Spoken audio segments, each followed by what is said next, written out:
यवतमाल में नेहरू स्टेडियम की बदहाली चिंता का विषय है। कई वर्षों से स्टेडियम का रखरखाव और मरम्मत नहीं किया गया है, इसलिए स्टेडियम का उपयोग कई खेलों के लिए नहीं किया जा सकता। इसमें आवश्यक सुविधा का अभाव भी है और इससे खिलाड़ियों और खेल प्रेमियों में गुस्सा भी बना हुआ है। नेहरू स्टेडियम की अंदरूनी हिस्से के कृत्रिम घास लगाई गई है और घास महज 1 साल में ही जर्जर हो चुकी है। बता दें आपको, इससे काम की गुणवत्ता का भी पता चलता है। खासकर इसमें ठेकेदार की ओर से भारी भ्रष्टाचार की बात भी सामने आई है। इसका खामियाजा यहाँ फीस देकर आने वाले खिलाड़ियों और खेल के प्रेमियों को भुगतना पड़ रहा है।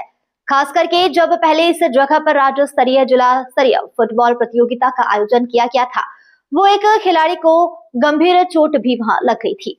प्रतिनिधि से बात करते हुए खेल प्रेमी मांग कर रहे हैं कि जिला खेल पदाधिकारी इस गंभीर स्थिति पर गंभीरता से ध्यान दे और खिलाड़ियों के लिए मैदान पर कृत्रिम घास की मरम्मत कराने का भी कार्य करें। संवाददाता मकसूद अली की रिपोर्ट। तुम्ही नेहरू स्टेडियम येथे फुटबॉलच्या प्रॅक्टिससाठी व खेळायसाठी येतात, तर या संदर्भात त्या ग्राउंड संदर्भात आपली काय प्रतिक्रिया आहे? सर आता आम्ही इथे रोजच खेळत आहे, तर ग्राउंडची तुम्ही पाहू शकता की अवस्था खूपच खराब झालेली आहे। प्लेयर्स म्हणजे पाय अडकून पडतात, कधी कधी पूर्ण याचे पॅचेस वगैरे निघालेले आहे।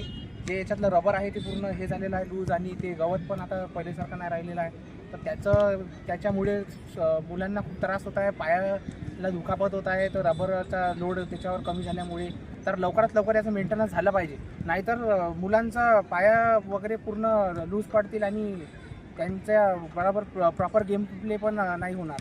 तर सर्वांनी याच्यावर लक्ष देऊन मॅटर सॉल्व्ह केला पाहिजे। झाल्या कोणत्या स्पर्धा सर इथे गव्हर्नमेंटचे मॅचेस हर वेळेस होत आहेत, पण तुम्ही पाहू शकता की मागच्या वेळेस पण एका मुलाला खूप इथे इंजुरी झाली होती, तरी DOC सरनी लक्ष वगैरे काही दिलेलं नाही आहे, आणि त्यामुळे त्या मुलाला पण खूप इंजुरीज वगैरे झाली आणि समोर पण होऊ शकतात।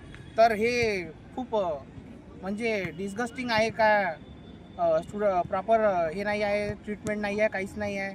तर लवकरात लवकर याच्यावर लक्ष द्यायला पाहिजे, नाहीतर इंजुरीज वाढत जाईल आणि स्टुडंट्सचा खूप लॉस होणार।